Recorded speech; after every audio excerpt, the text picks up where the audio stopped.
The greatest lie of the modern world is the idea of freedom. Freedom of speech, freedom of thought. I mean, our whole slogan is that we're a free country. Our men and women in uniform died for our freedom. You should be grateful and proud of your ability to think and speak freely. Well, my job here is to give a massive fuck you to basically the foundation of the modern world, which is the idea that you are free. You aren't. Here's why. Everybody hates censorship. We're taught in school that censorship is a big no-no, and everybody should be happy that they live in an era where the big boys and girls in black suits and dresses protect our freedom of speech. But I've come to notice that there's two kinds of censorship. There's blatant censorship, which is stuff like covering up or taking down signs with opinions that people don't agree with, or censoring newspapers, or not allowing protests, or banning books, and stuff like that. Censorship that is very easy to spot. Everybody loves to make a big fuss about blatant censorship. First world governments tend to pride themselves on making sure that it doesn't happen. They make sure to put on a show every time they fight against any sort of obvious censorship. And everybody loves a show, so we sit in our stands and we clap and we cheer and we dance and we think that all is right with the world like the idiots we are. Dance, my monkeys, dance. Everybody knows and hates blatant censorship, but that's not the problem. There's another form of censorship that is much more powerful and dangerous. And we were all too busy dancing to even notice it was there. I call it concealed censorship. Concealed censorship is the censorship that exists in almost every system of daily modern life. Politics, education, and most importantly, the media is all flooded with it. But nobody has really noticed yet because censorship in these systems exists just by virtue of the way they are structured. They're built to appear like they are fair and free, but the way they function is very much not. The censorship is quite literally hiding in plain sight. Confused? Let me explain. The way American politics works is,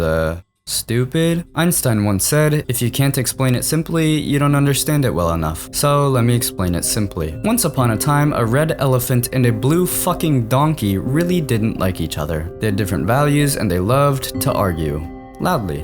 One day, people overheard the arguments of the donkey and the elephant, and the people took sides. I am a donkey person. I disagree with you elephant people. I am an elephant person. I disagree with you donkey people. And this went on until one day the donkey and the elephant died. But their values didn't die, and in honor of the dead donkey and the dead elephant, the entire population of America kept their values matching either of the colorful animals. As time went on, tensions between the two sides grew. The word disagree slowly morphed into the word hate. I am a donkey person. I hate you elephant people. I am an elephant person. I hate you donkey people. And here we are today. Tensions between the donkey people and the elephant people is so high that people often decide whether or not to hate each other based solely on the animal they chose. This is all stupid and fun until you realize that the donkey and the elephant are the only two animals. You can choose the donkey or the elephant. That's it. Have you ever tried to settle an argument between two people that hate each other? I have, and in my experience it goes like this. One person says something, the other person says something, and I throw out a new idea. An idea that has the potential to reconcile the two and find a solution that works for everybody. However, my idea is completely drowned out by the hatred the two people have for each other. And so, my ideas fall into complete obscurity.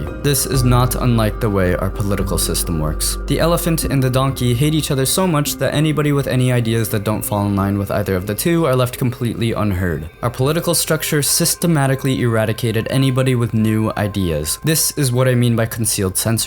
Nobody is being directly silenced, most of the time, but people with new ideas are never given a chance to be heard in the first place. Basically, you're allowed to say whatever you want to say, as long as you say it in an empty room with nobody there to hear you. That is concealed censorship. Another prime example of this is in the education system. The education system loves to tell people that they value creative thought and inspire kids to think creatively and independently. Look, kids, we have band class. See, we want you to be creative after all. At least in my school, they would never shut up about how much they love diversity, which pissed me off every time because that is just about the most bullshit statement made by anybody ever. Sure, you may accept all races and genders and sexualities, great, good on you, but what about diversity of thought? I made a whole video talking about how the education system makes people incapable of thinking freely. You should go check it out if you're interested. But yeah, the school system, similar to the political system, gives no room for new ideas. In fact, those who don't say or think exactly what they are told the exact way they are told are punished. So the school system is even worse. Those who have new ideas are either completely ignored or even penalized. So much for freedom of speech, eh? Have you guys ever read 1984? There's a pretty popular quote in it. It goes, "Who controls the past controls the future. Who controls the present controls the past." Who controls the present controls the past. Let me give you guys a little history lesson. Did you know Christopher Columbus was a stupid piece of shit? In my school, I was taught that he was this heroic explorer guy. You know who taught me he wasn't? The fucking internet. At this point, I don't know who's more credible. Anyways, my point is that school has the power to bend history. And on top of that, people with different ideas are systematically ignored or punished. If that's not censorship, shiver me timbers, what the hell is?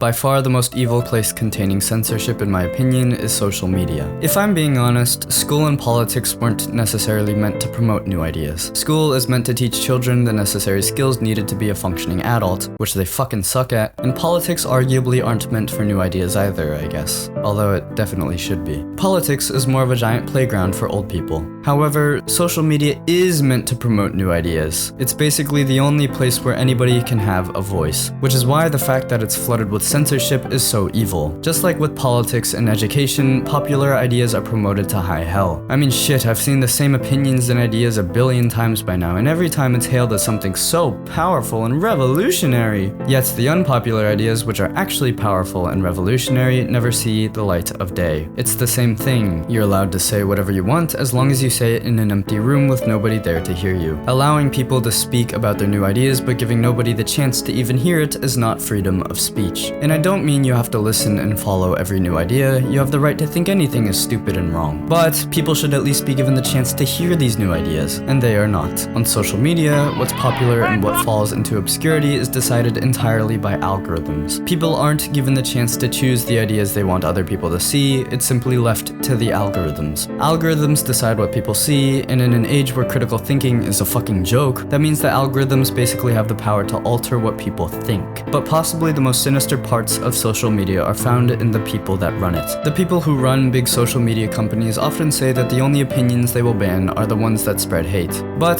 those same people are the ones who decide what qualifies as hate. The people who decide what's hate and what isn't have the power to silence anything they want as long as they label it as hate. So who knows how many of those hateful ideas could very well have changed the world for the better, but never saw the light of day because they were simply labeled as hate and never seen again. Perhaps a lunatic was simply a minority of one, George Orwell. Especially in the modern day, everybody needs to hear this quote. Anybody with new or different ideas are simply labeled as crazy and left to fall into irrelevance or obscurity. We could be living in the year fucking 2100 by now if we just had the capability to listen to each other. But we don't, so here we are in a world where everybody hates each other and new ideas are non-existent. The point of free speech is not to promote popular ideas, but to protect unpopular ones. And in a world that claims it will defend your freedom of speech to the death, somehow beautiful ideas are constantly left unloved and unheard. Typically, this is where I would give you a piece of advice or something related to whatever I talk about. But in this case, there's really nothing we can do unless we fucking group together and start chanting shit in front of the Twitter headquarters or something. But even then, when has that ever accomplished anything? Maybe one day I'll make a media company of my own or some shit, I don't know. In the meantime, given the fact that I have a grand total of 186 subscribers, I'm going to continue sitting here screaming into a microphone until I have a large enough audience to do something that will actually have an effect.